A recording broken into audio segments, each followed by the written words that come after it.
What if I told you that everything you perceive in the external world, along with your thoughts, feelings, emotions, and your own identity, is an illusion, and behind and beyond all this, there lies an unchanging, eternal consciousness which is your true nature? In the next 15 or so minutes, we are going to explore one of the most profound and mind bending texts in Indian philosophy and in Advaita Vedanta. This text is Drig Drishya Viveka. This is the discrimination of the seer and the seen. And this ancient text and this ancient wisdom has the potential and power to transform your life and completely change the way in which you look at reality and your own self. The Advaita channel is about consciousness, conscious living, and conscious creation. Here we explore Vedanta and various other ancient spiritual teachings from India to understand the nature of reality and to live a conscious and a fulfilled life. The part 1 of this video is about the introduction to Drig Drishya Viveka. The word Drig Drishya Viveka in Sanskrit means an inquiry into the discrimination of the seer and the seen, which is differentiating between the subject and the object. And we will learn more about what exactly this is in the next part. Some say that this work was actually composed by the great Adi Shankaracharya himself, but many also attribute this to Bharati Tirtha in 14th century.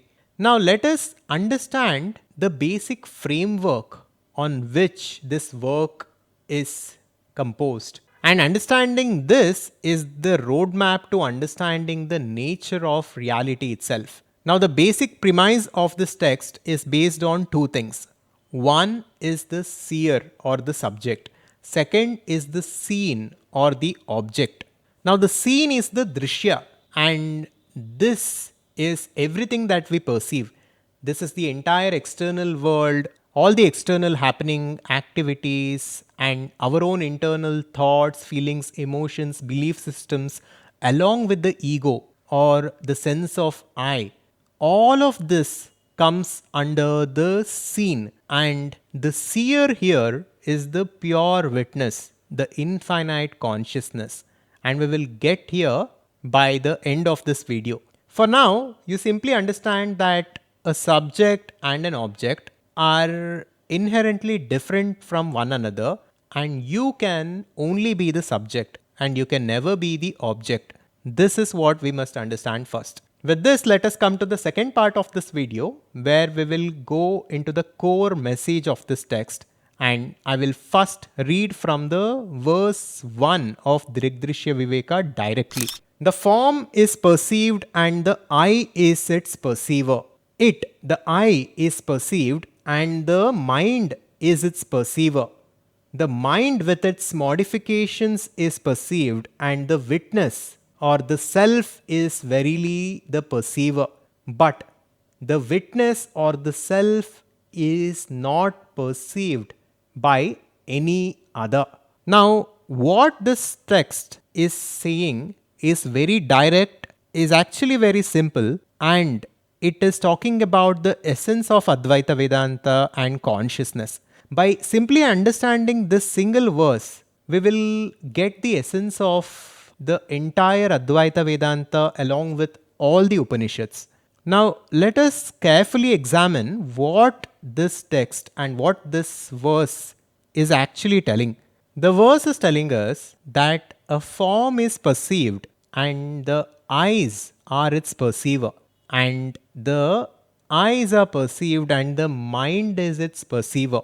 But at the end, the mind itself is perceived and the witness or consciousness is the perceiver, but the consciousness itself is not perceived by any other. So this is the ultimate level. Now let us understand this with a simple example to get to know what consciousness is and to get to know who we are in our essence. Now let us take the example of this very video. You're watching this video now. This video is simply a form. It is simply a combination of different images, sound, visual effects, etc. All together, we can call it a form which you are perceiving right now. As you're watching this video, at first, in level 1, your eyes are perceiving the form, which is the video. So, at level 1, the video itself is the object and your eyes are the subject. And here the subject and the object are different. Now let us move on to level 2. In level 2, the eyes are simply the instruments of perception, and the eyes transmit the signals and they send the signals to the brain. And at this level, the eyes are the object because it is sending the signal, whereas the brain is the subject, which is receiving or perceiving. And if we go deeper, the brain itself processes information, whereas the mind is what experiences this information and actually perceives it. So, in level 3, the brain is the object, whereas the mind is the subject, because mind is experiencing the information which is processed by the brain. Until here, it is easy to grasp. But level 4 is where we need to go even deeper. Now, go within yourself and inquire on this and think about this deeply. When you are perceiving something or when you are thinking a thought, there is a thinker, there is the ego.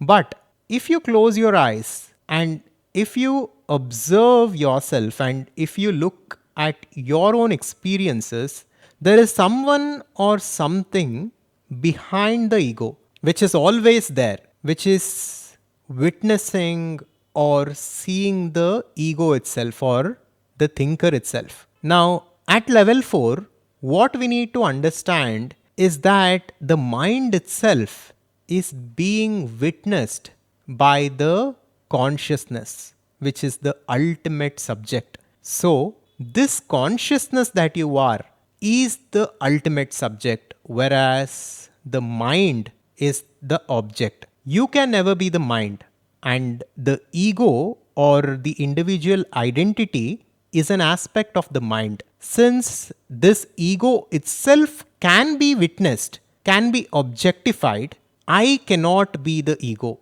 This is the logic behind Drig Drishya Viveka.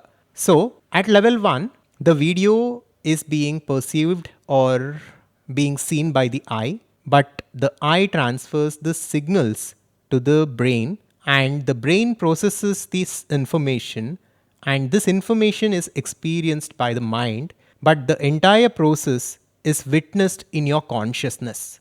Your awareness or your consciousness at the fundamental level is witnessing everything and is experiencing. So, this is who you truly are. This is our true nature as per Vedanta. Now, to understand this better, after you finish this video, just sit by yourself for a few minutes, close your eyes, and deeply think about these questions.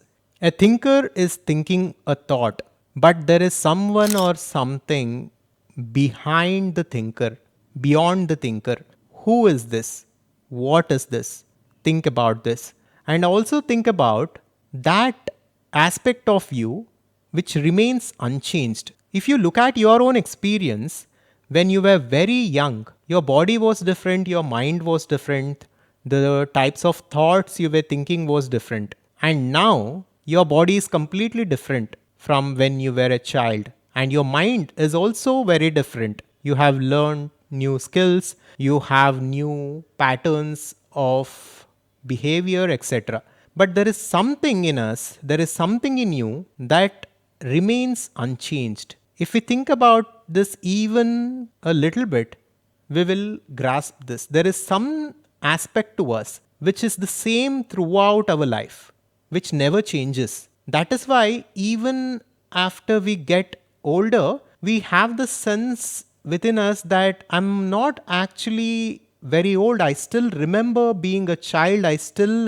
I don't believe myself to be this old. There is something within us which is eternal, which is unchanging. And if we pay attention, this will be more and more evident to us. Drig Drishya Viveka, this text is pointing towards that reality, that aspect of you, which is you in essence, which is your true nature, that remains unchanged. That is the infinite consciousness within which the universe itself appears. In part 3, let us go through the 4 important takeaways from Drig Drishya Viveka.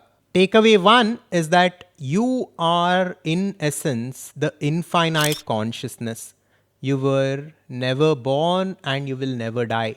You are not the body and you are not the mind. Point 2 is that the nature of this infinite consciousness is that it is Satchit Ananda. It is existence, it is consciousness, it is pure bliss. It is untouched by anything and it is ever free. And the more we go towards it, the more we become what we truly are, the more we experience this bliss and this freedom. Takeaway 3 is about the apparent duality and separation. So, Maya is what causes this separation. Maya is simply the creative potential within that infinite consciousness. And because of this, we are born with an identity. Every animal is born with an ego. This ego is necessary for our survival, for the survival of the body. But human beings have the potential to transcend this ego and recognize their true nature. And to do this, we need to go beyond Maya. We need to go beyond this illusory reality of duality and separation. And the takeaway 4 is the path to liberation. There are 3 simple steps that we can learn from this text to understand how we can achieve liberation. And these are the 3 steps: discrimination, meditation, and intellectual realization. Discrimination is simply about discriminating between the seen and the seer. We must understand that since we are the subject, we can never be the object. And since we cannot be the object, we cannot be the form, or we cannot be the eyes or the brain or the mind or even the ego. Since the ego itself can be objectified, if we try to do so, we cannot be the ego. We can only be the subject, which is the infinite consciousness. And this is not based on faith as per Vedanta. This is the truth, and it can be experienced by each and every one of us firsthand. So this is about discrimination. The second step is meditation. We need to meditate upon this knowledge and we need to take this in. We need to look at our own experiences and we need to try to witness the ego or the identity which we think we are. By consistently meditating, we will begin to recognize our true nature. And the third step is intellectual realization. This is the right understanding of the scriptures of the Upanishads. By studying the Mahavakyas like Tattvamasi, Aham Brahmasmi, etc., and by truly understanding what they are pointing towards, we begin to transcend the illusion set forth by Maya and achieve liberation. So, this was all about Drig Drishya Viveka. So, Drig Drishya Viveka is a profound text and it is a very powerful tool to self realization. And this method of discriminating the object from the subject has helped me a lot in my own life to understand these teachings better and to experience more peace. So, whatever may be your problem, whether it is stress, whether it is anxiety, whether it is poverty or mental health issues, to all of this, there is a solution. And the solution is conscious living and conscious creation through the understanding of the nature of reality and Vedanta. And the Advaita Conscious Society is just about this. ACS is a community cum learning platform where we go deep into the nature of reality and we will understand how to make this knowledge a part of our life to achieve clarity, purpose, and fulfillment in this life. So, if you are interested to join ACS, we have created a free masterclass called the Conscious Living Blueprint, and I will link this after this video and also in the description. So you can register for this masterclass to learn more about conscious living and more about ACS and join our private community. Thank you, and I will see you in the next one. Subscribe to Advaita to wake up. Shivoham.